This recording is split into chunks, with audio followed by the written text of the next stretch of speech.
I was asked to speak a little bit about thinking about scaling up and accelerators. And as I thought about it, I said, to me, ultimately, the people and the consumers are the accelerators.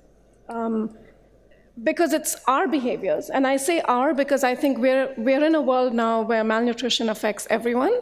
We have NCDs affecting probably some of us. We have all kinds of malnutrition challenges. So we have to think about this as us and our behaviors. And our behaviors shape not just our health, but our behaviors also shape, as our behavior as consumers shape what the food system puts in front of us very often. So each of us makes daily choices about what we eat. And we all need to make big changes, possibly, big changes in the nutrition outcomes. The changes we want to see will actually require big changes in what consumers, people like us, choose for ourselves, our children, and our families every single day, multiple times a day. And so the question we have to ask is, what is it that's going to help us accelerate that process of choice making? And I think this is where behavior change efforts are going to be absolutely critical. The food industry has been deploying behavior change efforts at us for a very long time, promoting products that we shouldn't be eating, or shouldn't be eating too much of anyway. And I think it's really time for the public health community to seize the lessons from how consumers and people's behaviors have been shaped in unhealthy ways to transform them to healthy behaviors. Now, the good news is that we do have examples from the world of public health, from the world of maternal and child nutrition, that have told us about what it takes to accelerate behavior change at scale. Our team at IFPRI has been involved now for 10 years almost with an initiative called Alive and Thrive, which has been really focused on accelerating behavior change around maternal and child nutrition in many countries now.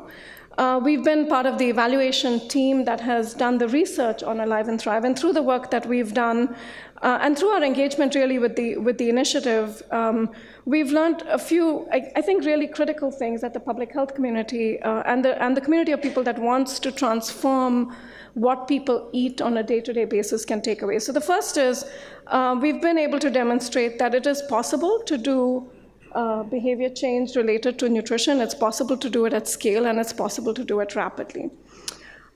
But doing it rapidly requires that a set of right ingredients are put in place. We need to think about what behaviors need to be shaped and reshaped. We need to think about what we need to know about those behaviors. You need to invest in formative research. You need to think about how you're going to reach people, to engage them, to think about these behaviors, which means you need to think about platforms, community health platforms, mass media, mobilization, whatever else. And we need to recognize that achieving even bigger impacts on behavior will require us to think about addressing underlying constraints that consumers, people face on a day-to-day, many times a day basis. Women's time, workload, incomes, these are the things that translate knowledge or help to translate knowledge to healthy eating behaviors. And those are possible to change through multi-sectoral efforts. And lastly, we need to recognize, and we've learned this from the work on breastfeeding especially, that industry can and do harm, and that the public health community must really help people think about making choices that can also reshape what the industry, how the industry engages around nutrition. So I'll stop there and say, to me, the biggest accelerator is people and their behaviors, what we do on a many times a day basis, actually. Thanks. Thank you very much, Purnima.